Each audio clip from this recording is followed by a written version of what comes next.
Sir இப்போ முத்த காட்சிகள் வேணான்னு சொன்னீங்க, அதுக்கு நீங்கள் ஒத்துக்கிறீங்க. ஆனால் வந்து ஒரு நல்ல ஒரு ஹீரோயின் வந்து முத்த காட்சி வேணான்னு சொன்னால் ஒரு ஆக்டர் வந்தால் மாற்றிடுவாங்க. நீங்கள் ஏன் அது மாற்றலை, என்ன பண்ணீங்க?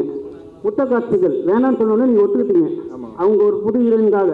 இப்போ நீங்கள் வந்து ஒரு டேரக்டர் வந்து முத்த காட்சி கம்பல்சரி வைக்கணும் ஒரு நல்ல ஹீரோயின் சொல்லும் போது அவங்க வேணான்னு சொன்னால் நீங்கள் என்ன ரியாக்ட் பண்ணியிருப்பீங்க? இல்லை சார், இந்த டைமில் வந்து நான் டைரக்டர்கிட்ட பேசிக்கோங்கன்னு சொல்லியிருப்பேன். இதில் என்னென்னா சார், இதுக்கு ஒரு சில படங்களுக்கு ஒரு சில விஷயங்கள் தேவைப்படும் சார், சில விஷயம் கண்டிப்பாக தேவைப்படாது. அது ஒரு எக்ஸ்ட்ரா எலிமெண்ட் தான்.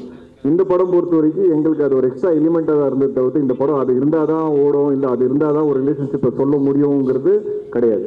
அதனால் அது நானும் டைரக்டர் ஸ்பாட்லேயே பேசிட்டு டிசைட் பண்ணி இதுக்கப்புறம் அப்படி ஷூட் பண்ண வேணான்னு நாங்கள் டிசைட் பண்ணோம். ஏன்னா அவங்களோட கரியர் கிராஃப்னு ஒன்று இருக்குது சார்.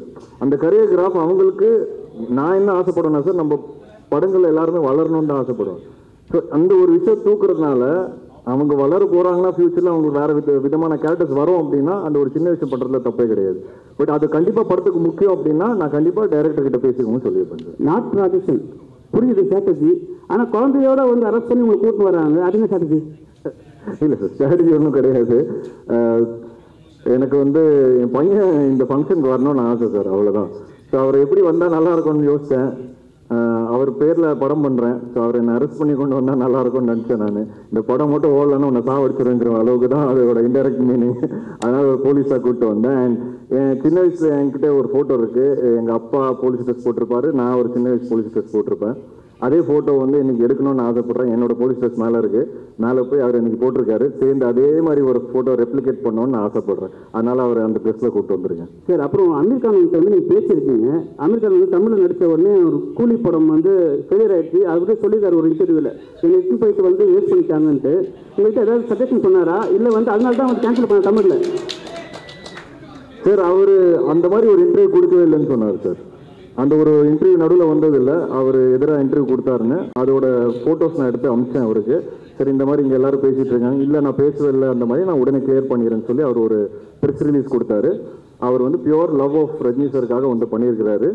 அண்ட் அவர் ஹாப்பி தான். இப்போவும் வந்து நான் வந்து அங்கே நடித்ததுக்கு அந்த சீன் நான் ரஜினி சாருக்காக எக்ஸ்க்ளூசிவாக வந்து பண்ணியிருக்கிறேன்.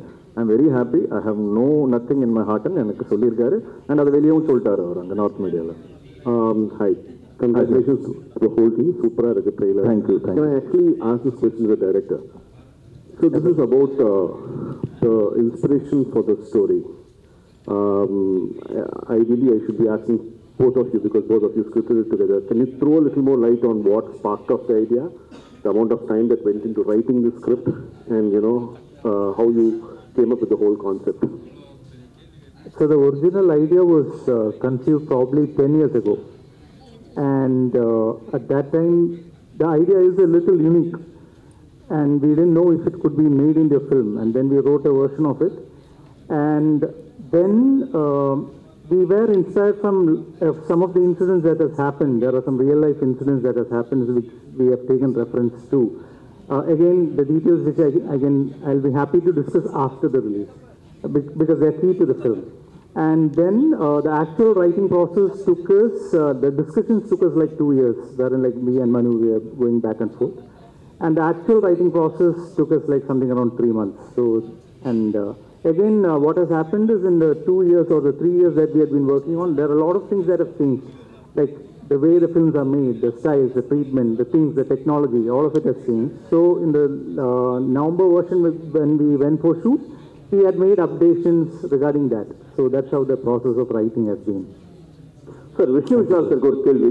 சார் இங்கே சார் சார் படத்தில் உங்களோட கேரக்டர் பேர் வந்து அறிவுடை நம்பி அப்படின்னு இருந்துச்சு. அந்த நேம் பேக்கில் பார்க்கும்போது ரஜினி சாரோட பேர் வந்து அந்த பழைய தில்லுமுள்ளு படத்தில் வந்து அந்த அறிவுடை நம்பி இருக்கா, அதை வச்சு தான் வச்சுங்களா ரஜினி சார் கோசம் வைக்கணுமேன்றதுக்கு, இல்லைன்னா நீங்கள் யதார்த்தமாக வச்சுருக்காரு? இல்லை சார், நான் அது டிசைட் பண்ணல, டைரக்டர் தான் டிசைட் பண்ணார்.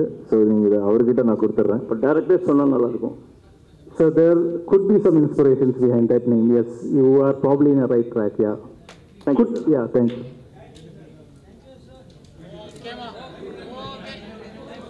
Thank you for அவர் சார் ஏதோ கேட்குறாரு கடிச்சு.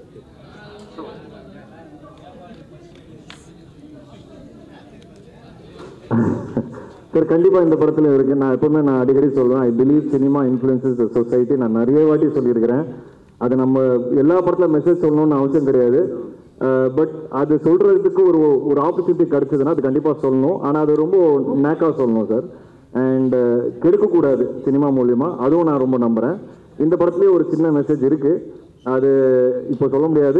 நீங்கள் பார்த்து சார் இல்லை சார் இப்போ சொல்ல முடியாது, ஏன்னா அது சொல்லிட்டேன்னா உங்களுக்கு அந்த சுவாரஸ்யம் பிரேக் ஆகிடும். ஸோ அது நீங்கள் படம் பார்த்து தெரிஞ்சது கண்டிப்பாக ஒரு நல்ல மெசேஜ் சார். கடைசியாக ஒரு கேள்வி, நீங்கள் சினிமாவுக்கு ஒரு 15 வருஷம் இருக்குது, 20 படம் பண்ணிட்டீங்க. ஒரு பேட்டியில் எனக்கு யாருமே சினிமா இண்டஸ்ட்ரியில் ஹெல்ப் பண்ணுறதில்லை, நான் தனியாக வளர்ந்தேன், நடிகர்கள் ஹெல்ப் பண்ணேன்னு ரொம்ப உருக்கமாக சொல்லியிருக்கீங்க. ஏன் ஹெல்ப் பண்ண மாட்டேங்காங்க, என்ன காரணம்? இப்போ யாராவது ஹெல்ப் பண்ணுறாங்களா? இல்லை சார், ஹெல்ப்னு இல்லை, என்னை ரெக்கக்னைஸ் பண்ணல அப்படின்னு எனக்கு ஒரு சின்ன வருத்தம் வந்தது சார்.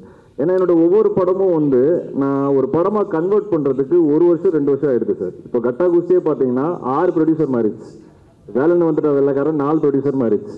எஃப்ஐஆர் இப்போ அவர் சொன்னார் பாருங்க, 3 ப்ரொடியூசர் மாறிடுச்சு. ராட்சசனுக்கு அப்புறம் எனக்கு 9 படம் ட்ராப் ஆச்சு.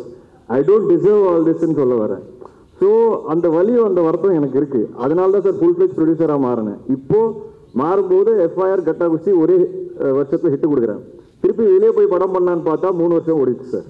திருப்பி என் படம் திருப்பி கையில் எடுக்கும்போது தான் ஆரியன் ஒரே வருஷத்தில் திருப்பி வர ஸ்க்ரீனுக்கு. அதனால இப்போ அடுத்த 5 படம் நான் என் ப்ரொடக்ஷன் தான் பண்ணேன், வெளியே பண்ண மாட்டேன்னு நான் டிசைடே பண்ணிட்டேன் சார்.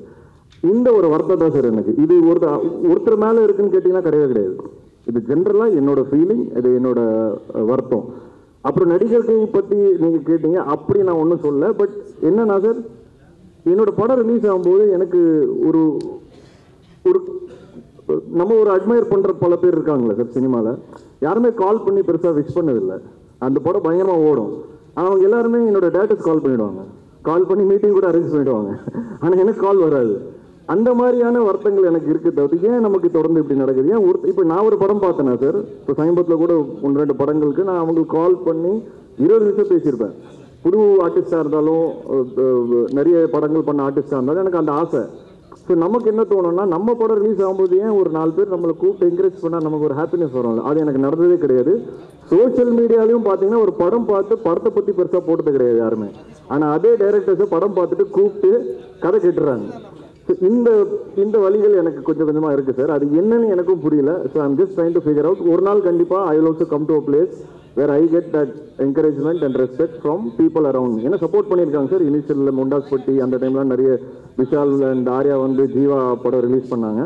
பட் அது என்னன்னு தெரியல, கொஞ்சம் வருஷமாக அது நடக்கலை. எனக்கு என்னென்னு ஒன்றும் maybe I have to do better films, bigger ஃபிலிம்ஸ்னு எனக்கு தோணுது சார். அதான் சார், அது டைரக்ட் ஓடிடி ஃபிலிம் சார். அதுக்காக தான் எடுத்தேன். அதனால் அதுக்காக வெயிட்டிங். அது எப்போ ஓடிடி டீல் ஸ்ட்ரைக் ஆகுதோ நான் கண்டிப்பாக டைரக்ட் ஓடிடி கொண்டு வருவேன் சார். ஜிப்ரான் சார் இங்கே கொல்லாவை கொள்ளை அழகாலே அந்த பாட்டு ட்ரெண்டிங்கில் இருக்குது. இந்த பாடல் உருவான சூழல் சொல்ல முடியுமா?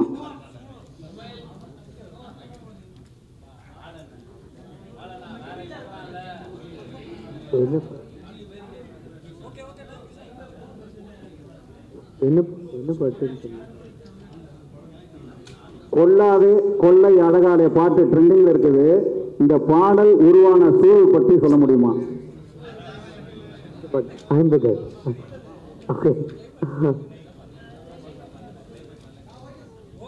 ஆமாம் ஓகே. இல்லை சார், இல்லை நான் ஆக்சுவலி ஃபிலிம்ஸ் பார்த்து தான் பண்ணோம். அண்ட் எப்படி சொல்கிறது, இல்லை சார், பிகாஸ் ஒரு ஃபர்ஸ்ட் லவ் பற்றி ஓகே. ஹீரோ கேரக்டர் ரொம்ப சீரியஸான ஒரு கேரக்டர். அண்ட் அவரோட கேரக்டர் சேஞ்சஸ் இந்த பாட்டில் மட்டும்தான் கொஞ்சம் சிரிப்பார். ஸோ அதனால் அவருக்குள்ளே ஓகே லவ் ப்ளூம் ஆகுது அப்படிங்கிறத வச்சு தான் அந்த கான்செப்ட் பண்ணோம். ஸோ ஆக்சுவலி 2 ஆப்ஷன் கொடுத்தேன், 2மே எடுத்துக்கிட்டாங்க. அப்படி தான் வந்துச்சு.